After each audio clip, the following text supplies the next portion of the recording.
It seems like these that Capital Football are trying to eradicate. Match officials are being abused and harassed, which forced the organisation to launch a comprehensive review to solve the issues surrounding refereeing. The review prompted new rules to be implemented for the 2019 season, which included temporary dismissals, matchday crowd supervisors, and red and yellow cards for coaches. Capital Football Digital Coordinator David Jordan says the new rule additions have improved the conditions for referees and the sport in general.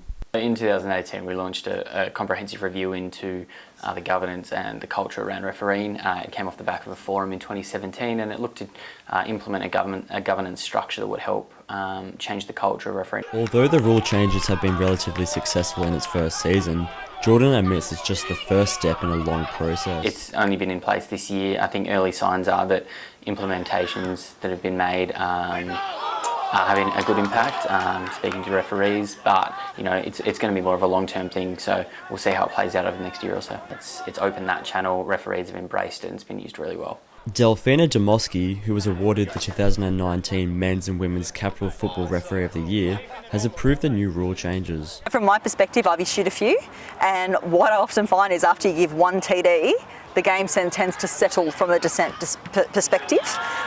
So yeah, do I think it's been positive? Yes. Although temporary dismissals have been introduced by Capital Football, red and yellow cards still remain for usual offences. TDs are obviously issued when a player dissents in certain competitions in the ACT, so there is still red card offence if a player is foul, abusive and insulting towards a referee. In terms of reduction of dissent, it is amazing how quickly people cotton on that if you mouth off at a ref, you're going to get 10 minutes in the bin. Demoski says temporary dismissals allow officials to better control players' emotions during a game, which has led to a reduction in dissent. It gives the referee greater control of the game in terms of if you can see things are slipping and someone keeps mouthing off at you, you have a chance to actually take control of that situation and help better manage the game.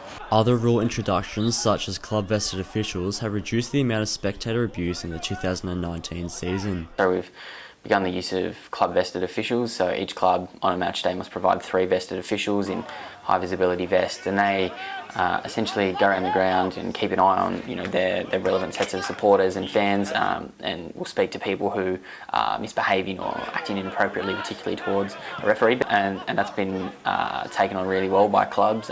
Everyone's jumped on board with that, and that's been good to see, and I think that's helping with behaviour at football matches. Demoski believes crowd monitors are a good idea, but believes further education for clubs is required. Do I think vested officials have worked? Yes and no. I think the more work we put into education of clubs of what the role of a vested official is, how they're supposed to help facilitate a good match day. Demoski also backs the introduction of cards for officials on the bench. The use of yellow and red cards for coaching staff and people on the bench, I think that is a great step forward, because sometimes when you'd go and get rid of a coach or remove them or tell them off, it wasn't clear to everyone around them what was happening.